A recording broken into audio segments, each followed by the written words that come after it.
¿qué tal? Recibe un cordial saludo de su amigo el pastor Carlos Parga. Hoy recibirán otro estudio de parte de Dios, dirigido principalmente a las personas que se encuentran heridas espiritualmente. Le pido al precioso Espíritu Santo que siga usando mis esfuerzos para fortalecerles y restaurar su fe con la palabra de Dios. El Señor está muy cerca de usted y a Él le interesa su persona y claro está que a su servidor también. La soberanía de Dios es el tema de hoy. El salmista nos dice en el Salmo 44, versículos 23 y 24 así: Despierta. ¿Por qué duermes, Señor? Despierta, no te alejes para siempre. ¿Por qué escondes tu rostro? Mi principal preocupación y la razón por la que he decidido exponer este mensaje es de ayudar a mis hermanos en la fe, que están luchando con circunstancias que según ellos no tienen motivo del por qué han pasado. Conocí a Luis hace aproximadamente 6 años, un joven muy inteligente de apenas 18 años de edad, que acababa de graduarse de la preparatoria con muy buenas calificaciones, lo cual le sirvió para ingresar a la Universidad de Baja California.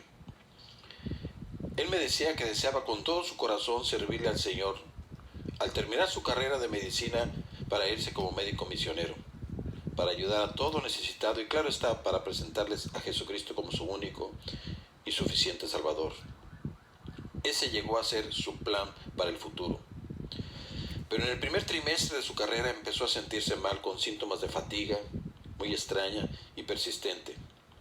Hizo una cita con su doctor y éste le mandó a realizar los exámenes de laboratorio de rutina, los cuales reportaron una leucemia fulminante, o sea, cáncer a la sangre. ¿Cómo podría tener razón para los afligidos padres y hermanos de este joven? ¿Y cómo podría tenerlo para nosotros, ahora, un acto tan incomprensible como este? Este joven amaba a Jesucristo con todo su corazón y solamente buscó servirle a Dios. ¿Por qué murió cuando estaba en la flor de la vida? A pesar de las muchas oraciones angustiosas de sus padres y de sus hermanos consagrados a Dios y de fieles amigos, principalmente de su hermana de 15 años que me decía con mucha seguridad que Dios lo iba a sanar, porque ella estaba orando, ayunando mucho y que tenía mucha fe. El hermano Josué Irión y su servidor fuimos a orar por él al hospital del ISSSTE. A un lado de este edificio está el auditorio municipal donde habíamos terminado una campaña con él. Así que fuimos a orar por él, como nos lo había pedido su madre y sus hermanas. A la semana siguiente me informaron que había partido con el Señor Jesucristo. Muy claramente entendimos que el Señor nos había dicho no a todos. Pero, ¿por qué?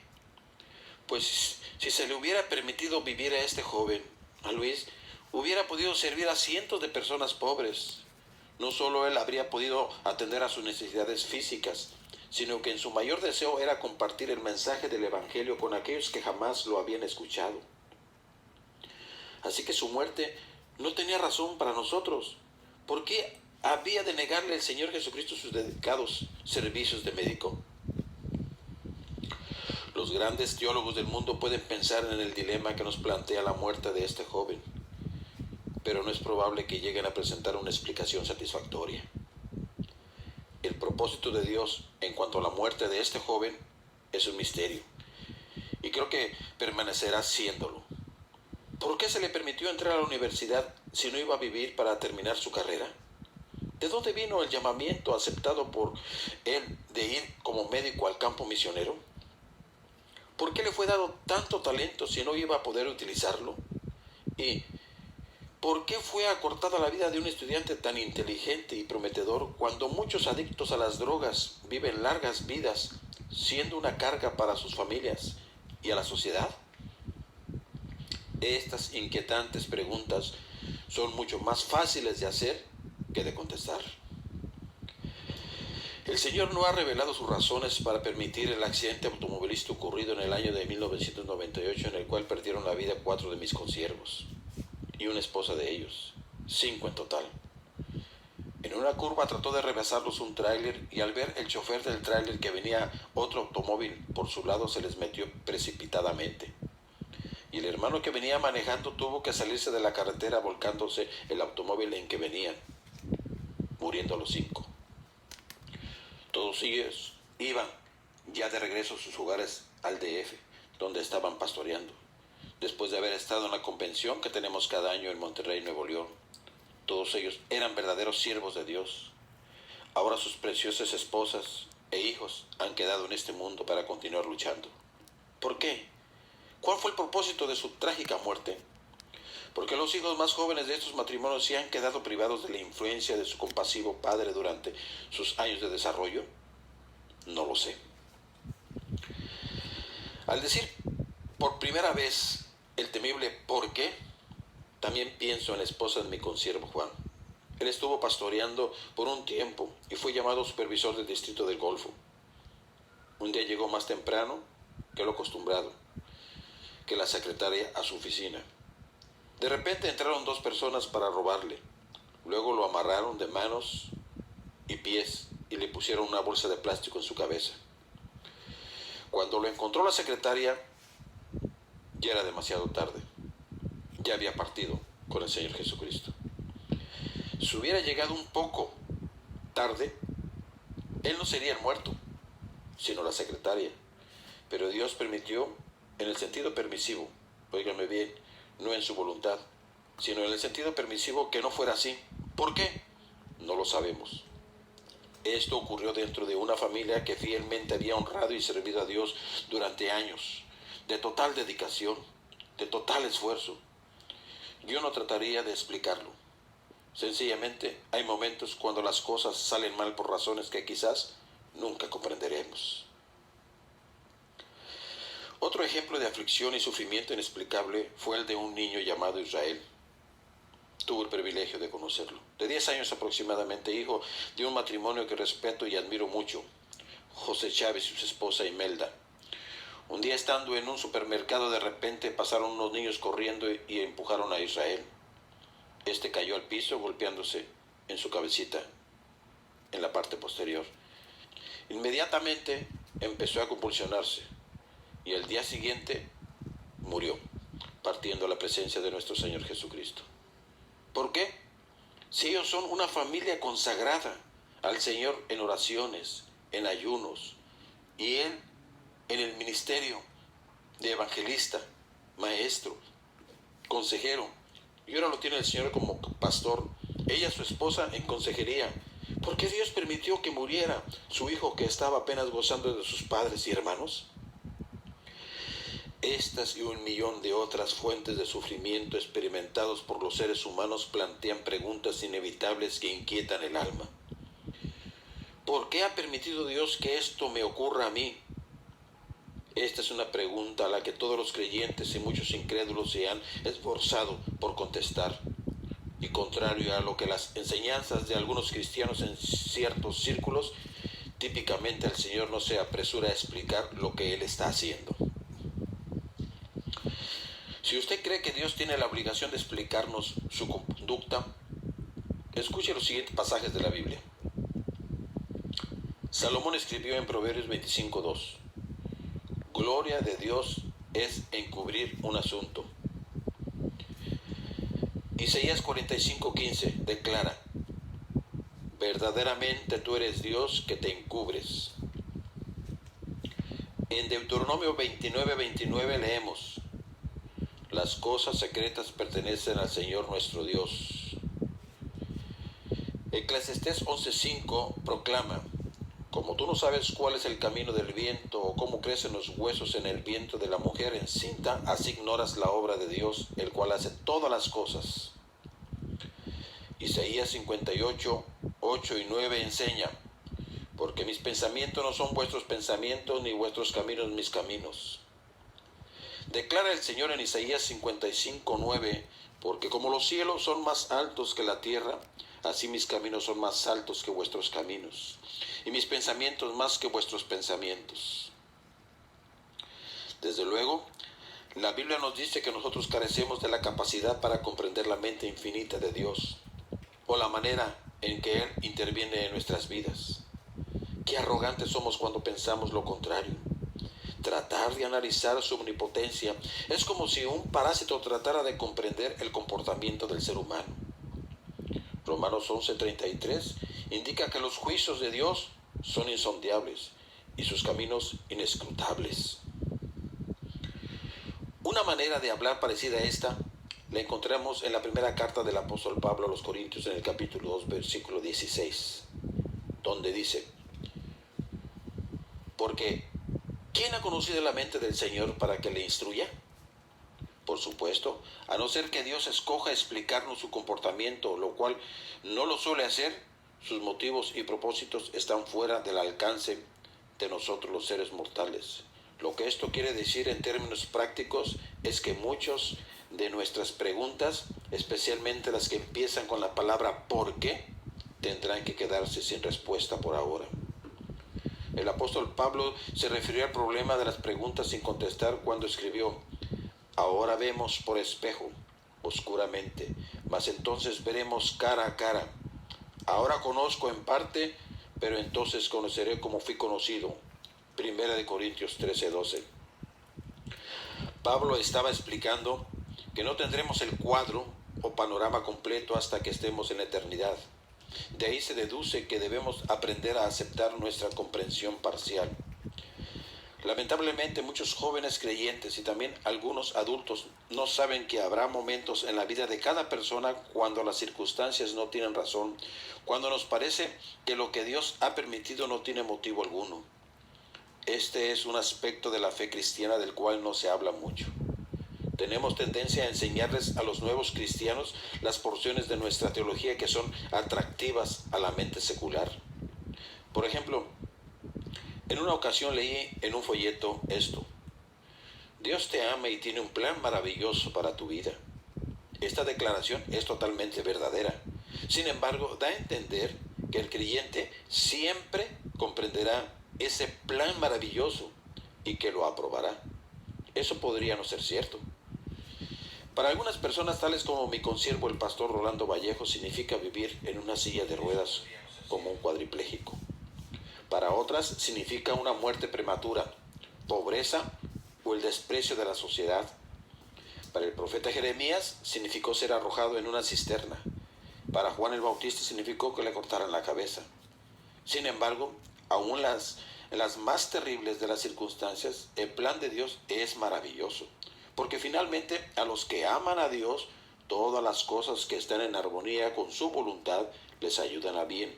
Esto es, a los que conforme a su propósito son llamados. Romanos 8:28. Aún así, no es difícil el comprender cómo puede producirse la confusión en cuanto a esto, especialmente en los jóvenes. Durante la juventud, cuando la salud es buena y los problemas, los fracasos y las aflicciones todavía no han sacudido su pequeño y tranquilo mundo, es relativamente fácil armar el rompecabezas. Uno puede creer sinceramente, y tiene buenos indicios de ello, que siempre será así. Tal persona es extremadamente vulnerable a la confusión espiritual si tiene problemas durante esa época. Voy a describírselo mejor. La mayoría de nosotros parecemos estar protegidos durante algún tiempo por una membrana imaginaria que nos protege del horror. Cada día caminamos dentro de ella y a través de ella, pero casi no nos damos cuenta de su presencia. De la misma manera en que el sistema inmunológico nos protege de la presencia invisible de las bacterias dañinas, esta membrana mítica nos protege de las situaciones que ponen en peligro nuestra vida. Desde luego, no todos los jóvenes tienen esta protección, porque los niños también mueren de cáncer, de problemas congénitos del corazón y de otras clases de trastornos. Pero la mayoría de ellos están protegidos y no se dan cuenta de esto. Entonces, a medida que pasan los años, un día ocurre, sin ningún aviso, la membrana se rasga y el horror penetra en la vida de la persona o en la de uno de sus seres queridos. Es en ese momento que una crisis teológica se presenta inesperadamente. ¿Qué es lo que estoy sugiriendo? ¿Que nuestro Padre Celestial no se preocupa por sus vulnerables hijos o no se interesa en ellos? ¿Que se burla de nosotros los simples mortales como si fuéramos parte de una broma cruel? Es casi una blasfemia el decir tales disparates. Cada descripción de Dios que se hace en la Biblia lo presenta como infinitamente amoroso y bondadoso, cuidando tiernamente a sus hijos terrenales y guiando los pasos de los fieles. Él dice en el Salmo 79:13, pueblo suyo somos y ovejas de su prado. Su gran amor por nosotros le movió a enviar a su Hijo unigénito como sacrificio por nuestro pecado, para que pudiéramos escapar del castigo que merecemos. Él hizo esto porque de tal manera amó al mundo, que envió a su Hijo unigénito para que todo aquel que en él cree no se pierda, mas tenga la vida eterna. Juan 3:16. El apóstol Pablo lo expresó de la siguiente manera: por lo cual estoy seguro de que ni la muerte ni la vida, ni ángeles ni principados, ni potestades, ni lo presente, ni lo porvenir, ni lo alto, ni lo profundo, ni ninguna otra cosa creada nos podrá separar del amor de Dios, que es en Cristo Jesús, Señor nuestro. Primera de Corintios 3:22. En el libro del profeta Isaías 41:10 nos dice la palabra de Dios: no temas, porque yo estoy contigo. No desmayes, porque yo soy tu Dios, que te esfuerzo. Siempre te ayudaré, siempre te sustentaré con la diestra de mi justicia. No, el problema no tiene que ver con el amor y la misericordia de Dios. Sin embargo, el problema persiste. Mi principal preocupación acerca de esto, y la razón por la que decidí grabar este mensaje, es para ayudar a mis hermanos en la fe que están luchando con circunstancias que no tienen ninguna razón. Esto es cierto, muy en particular cuando suceden cosas que parecen absurdas e inconsecuentes con lo que se les ha enseñado o han entendido. Luego, si el Señor no les rescata de las circunstancias en que están enredados, rápidamente su frustración se deteriora, convirtiéndose en ira y una sensación de haber sido abandonados. Finalmente surge la desilusión y el espíritu comienza a marchitarse. Esto puede aún ocurrirle a niños muy pequeños, quienes son vulnerables a sentirse rechazados por Dios. Me acuerdo de un niño de 10 años aproximadamente, compañero de la escuela de mi hija Zully, el cual se le había quemado la cara y parte del cuello con agua hirviendo. Un día me encontré frente a frente con él y le dije que Jesucristo así le amaba, como estaba, pues se tapaba la cara lo más que podía, pues de seguro le daba mucha vergüenza que lo vieran así sus compañeros. Y para mi asombro, esto fue lo que me contestó: si Dios me ama, como dice usted, Señor, ¿por qué me dejó que me quemara? Todos mis amigos se burlan de mí, y yo creo que cuando me muera, Dios me mandará al infierno. Por supuesto, este niño llegó a la conclusión de que su deformidad era evidencia del rechazo de Dios. La deducción lógica de un niño es: si Dios es todopoderoso y lo sabe todo, ¿por qué dejó que algo tan terrible me ocurriera? Debe odiarme. Lamentablemente este niño no es el único que piensa así. Muchos otros creen la misma mentira satánica. En realidad, algún día la mayoría de nosotros sentiremos esa misma clase de alejamiento de Dios. ¿Por qué sucederá esto? ¿Por qué las personas que llegan a vivir lo suficiente a la larga se enfrentan a situaciones que no podrán comprender? Todos los seres humanos somos iguales. Permíteme decirlo otra vez. Decir que siempre comprenderemos lo que Dios hace y cómo nuestro sufrimiento y nuestras desilusiones son parte de su plan es tener un concepto equivocado de la Biblia. Tarde o temprano la mayoría de nosotros llegaremos a encontrarnos en una situación en la que pareciera que Dios ha perdido el control o el interés en lo que está sucediendo. Esta idea es solo una ilusión, pero tiene consecuencias peligrosas para nuestra salud espiritual y mental. Lo curioso del caso es que no son el dolor y el sufrimiento los que causan el mayor daño. La confusión es el factor que hace trizas la fe.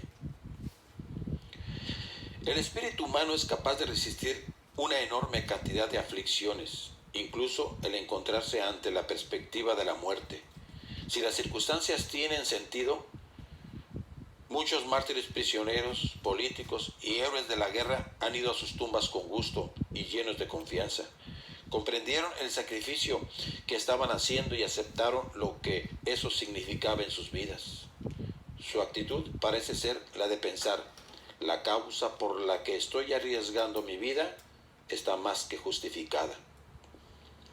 Jim Elliot, uno de los 5 misioneros que fueron muertos con lanzas por los indios Waorani en el Ecuador, hizo la mejor descripción de esta clase de abnegación suprema.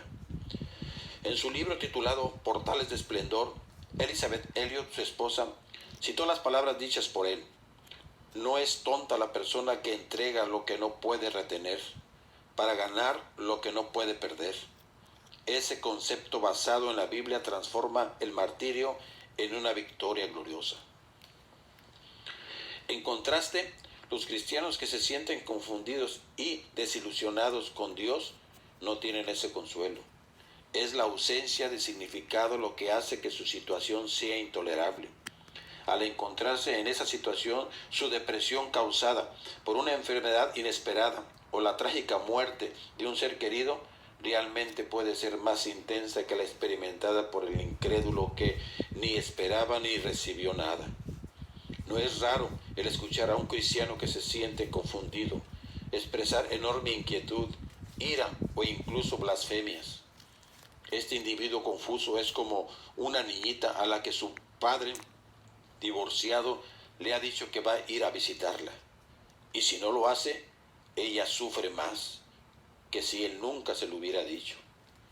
La palabra clave en relación con esto es expectativas. Son ellas las que se preparan al camino para que suframos una desilusión. No existe una angustia mayor que la que una persona experimenta cuando ha edificado todo su estilo de vida sobre cierto concepto teológico y que luego éste se derrumbe en un momento de tensión y de dolor extraordinarios. Una persona en esta situación se enfrenta con la crisis que ha sacudido su fundamento. Entonces, como el niño, también tendrá que hacerle frente a la angustia del rechazo. El Dios a quien ha amado, adorado y servido parece estar callado, lejano y despreocupado en su momento de más necesidad. ¿Vienen momentos como esos aún para los creyentes fieles? Sí, sí vienen, aunque rara vez estamos dispuestos a admitirlo dentro de la comunidad cristiana. ¿No fue eso lo que le ocurrió precisamente a Job? Aunque este hombre temeroso de Dios de tiempos antiguos no había hecho nada malo, en cuestión de horas sufrió una serie de pérdidas asombrosas. He escuchado muchos sermones sobre la vida de este extraordinario personaje del Antiguo Testamento, pero frecuentemente la causa de la frustración más intensa experimentada por Job, es decir, el no poder encontrar a Dios, ha sido pasado por alto. Y esta es de esencial importancia en la historia. Job lo perdió todo: sus hijos, su riqueza, sus criados, su reputación y sus amigos. Pero esas tragedias, a pesar de ser tan terribles, no fueron la causa de la mayor angustia experimentada por él. En cambio, Job, nos dice la palabra de Dios en el primer capítulo, versos 20 y 21, así: postrándose en tierra, adoró y dijo: desnudo salí del vientre de mi madre, y desnudo volveré allá. El Señor dio y el Señor quitó. Bendito sea el nombre del Señor. Luego, Dios permitió a Satanás que afligiera a Job físicamente. Fue herido con una sarna maligna desde la planta del pie hasta la coronilla de la cabeza. Su esposa se enojó y provocó a Job para que maldijera a Dios y se muriera. Job le contestó: como suele hablar cualquier mujer necia, así has hablado. ¿Qué? ¿Recibiremos de Dios el bien y el mal no lo recibiremos? Y después la palabra de Dios nos dice: en todo esto no pecó Job con sus labios. Job 2:10. Qué increíble hombre de fe. Ni siquiera la muerte podía hacer flaquear su confianza en Dios, mientras proclamaba: aunque Él me matare, en Él esperaré. Job 13:15. Sin embargo, finalmente Job llegó al punto de la desesperación. Este hombre de impotente fortaleza, que le había hecho frente a la enfermedad, a la muerte y a pérdidas catastróficas, pronto se enfrentó con una circunstancia que amenazó con vencerle. Surgió de su incapacidad para encontrar a Dios. Pasó por un periodo en el cual la presencia del Todopoderoso estaba oculta de sus ojos. Pero lo más importante de todo fue que Dios no le contestaba.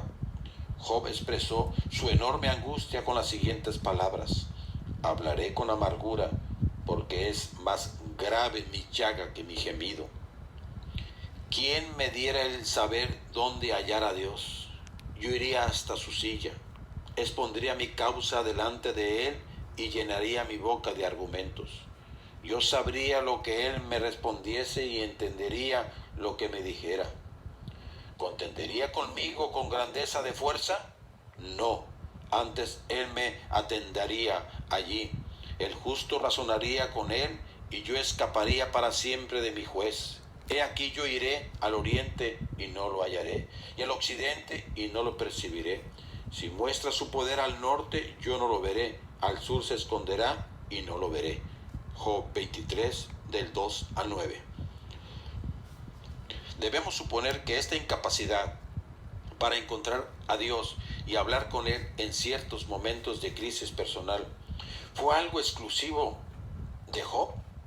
No, creo que ocurre en muchos otros casos, quizás a la mayoría de nosotros en algún momento de nuestras vidas. La Biblia nos dice en la primera carta a los Corintios, en el capítulo 10, verso 13, así: no os ha sobrevenido ninguna tentación que no sea humana. Todos pasamos por experiencias similares. El rey David debe de haber sentido como Job cuando le preguntó al Señor con gran pasión: ¿hasta cuándo, oh Señor? Siempre. ¿Hasta cuándo, oh Señor, me olvidarás para siempre? ¿Hasta cuándo esconderás de mí tu rostro? Y luego más adelante en otro salmo David expresó la angustia que sentía en su alma diciendo: ¿rechazará el Señor para siempre y no mostrará más su favor? ¿Ha cesado para siempre su misericordia? La palabra de Dios nos dice en el segundo libro de Crónicas que Dios dejó a Ezequiel para probarle, para conocer todo lo que estaba en su corazón. Hasta Jesús preguntó por qué había sido abandonado por Dios durante sus últimas horas en la cruz, lo cual es un ejemplo de la experiencia que estoy describiendo. Estoy plenamente convencido de que este y otros ejemplos bíblicos nos han sido dados para ayudarnos a comprender un fenómeno espiritual que es sumamente importante. Al parecer, a la mayoría de los creyentes se les permite atravesar por valles emocionales y espirituales cuyo propósito es probar su fe en el crisol del fuego. ¿Por qué? Porque la fe ocupa el primer lugar en la lista de prioridades de Dios. Él nos dice que sin ella es imposible agradarle a Él. ¿Y qué cosa es la fe? Es la certeza de lo que se espera, la convicción de lo que no se ve. Esta decisión de creer, cuando no nos ha dado la prueba ni hemos recibido respuestas a nuestras preguntas, es fundamental para nuestra relación con el Señor. Él jamás hará nada que pueda destruir la necesidad de tener fe. En realidad, Él nos guía a través de los tiempos de prueba, específicamente para cultivar esa confianza y dependencia de Él. Sin embargo, una respuesta teológica como esta quita el dolor y la frustración que sentimos cuando andamos por un desierto espiritual. Y la mayoría de nosotros no manejamos las dificultades tan bien como Job y David. Cuando la presión está siendo ejercida sobre nosotros y la confusión aumenta, algunos creyentes experimentan una terrible crisis espiritual. Pierden de vista a Dios. Las dudas surgen para ocultar su presencia y la desilusión se vuelve desesperación. La mayor frustración es resultado de que la persona sabe que Él creó todo el universo con su palabra, que tiene todo poder y todo entendimiento y que podría rescatarle, sanarle, salvarle. Pero, ¿por qué no lo hace? Esta sensación de haber sido abandonado es una terrible experiencia para alguien cuyo ser está totalmente arraigado en los principios cristianos. Entonces Satanás viene a hacerle una visita y le dice al oído: Él no está aquí, estás solo. ¿Qué es lo que esa persona hace cuando lo que Dios permite no tiene razón? ¿A quién le confiesa sus pensamientos perturbadores? ¿A quién puede ir para que le aconseje? ¿Qué le dice a su familia cuando su fe es sacudida violentamente? ¿A dónde va en busca de nuevos valores y creencias? Mientras trata de encontrar algo más seguro en que confiar, se da cuenta de que no hay otro nombre, no hay otro Dios al que pueda acudir. En Santiago, en el primer capítulo, verso 8, se menciona esta clase de individuo que dice: el hombre de doble ánimo es inconstante en todos sus caminos. De todas las personas es la más desdichada y confusa sobre la faz de la tierra, y ya no comprenden ni confían en Él, pues se han separado de Dios. Si es usted una de esas personas, su servidor le está hablando en este momento, pensando en usted. Sé que está sufriendo. Comprendo el dolor que inundó su alma cuando murió su hijo, o su hija, o su esposo. La traicionó, o su amada esposa partió de este mundo para ir con Jesús. Usted no pudo encontrar una explicación para el terremoto devastador, o el fuego, o la tempestad de lluvia fuera de tiempo que arruinó sus cosechas.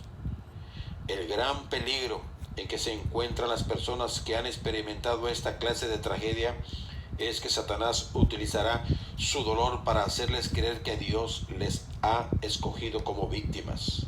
¿Qué trampa mortal es esa? Cuando una persona inicia a pensar que Dios tiene antipatía hacia ella o le odia, la desmoralización no está muy lejos. Le pido a la persona que se siente muy afligida, cuyo corazón está quebrantado y que se siente desesperada por escuchar una palabra de estímulo, que me permita asegurarle que usted puede confiar en el Señor de los cielos y de la tierra. Yo le puedo asegurar que el Señor de señores, el Rey de reyes, Jesucristo, sabe qué hacer acerca de los problemas que existen en la vida de usted. Él puso los mundos en el espacio. Él puede tomar en sus manos las cargas que le están agobiando. Salmo 46:10 nos dice así, concluyo con esto: estad quietos y conoced que yo soy Dios. Fue para su servidor un placer compartir la palabra de Dios por este medio. Le agradezco su atención y que Dios lo siga bendiciendo. Se despide su hermano y amigo, el pastor Carlos Parga.